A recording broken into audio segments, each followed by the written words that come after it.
Gerard Butler is a movie actor that recently had his movie script from the surf movie Chasing Mavericks save his life. Now, Gerard got cleaned out while paddling out at the surf spot Mavericks, Northern California's legendary big wave spot. He was held under, broke his leash, lost his board, while two giant mountainous waves thrashed him in the freezing water.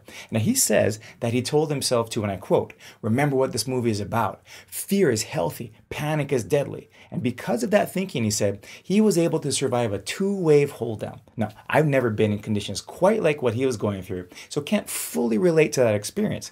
But there are real life, real spiritual life applicational truths here. And one is the key line in the script when Gerard says, fear and panic are two separate emotions. Fear is healthy, panic is deadly. This is true in surfing, and it's true in our day-to-day lives. Too many times, too many of us especially allow one type of fear to lead to panic. This fear is called atychophobia, and it's a fear of failure. This fear of failure is so intense for some that it absolutely limits and restricts every aspect of their lives. People with this fear will either not even try if they can't win, or sometimes even sabotage their own efforts and disqualify themselves from further participation. The center, the motivation for an atychophobe is to avoid failure at all costs. Jesus tells a story of a man with the same kind of fear in the parable of the talents. There was a master with 3 servants going on a journey.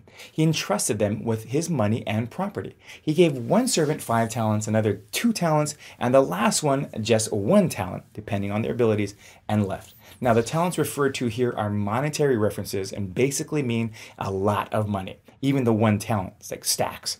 Time goes by. The master returns, and both the ones with the 5 and 2 talents doubled their master's account. Both were told, "Well done, good and faithful servant." The one given the 1 didn't even put it in the bank to get any interest. Instead, he, and I quote, "went out and hid your talent in the ground." Why? Because he was afraid. He said he was afraid of what his master would do if he failed. He was afraid of the one he served. Now, that fear led to the fear of failure. There are some of us who view God in the same way. We fear that God will punish us if we do something wrong, if we make a mistake, if we fail. We believe in an image of God that is out to get us, and that can't be further from the truth. The Bible says that you did not receive a spirit that makes you a slave again to fear, but you received the spirit of sonship, and by him we all cry, "Abba, Father." Our God is a Father that loves us, and when our center, our motivation is to serve and please a God who loves us and wants to bless us, we don't have to be afraid of failure. We don't have to be slaves to fear.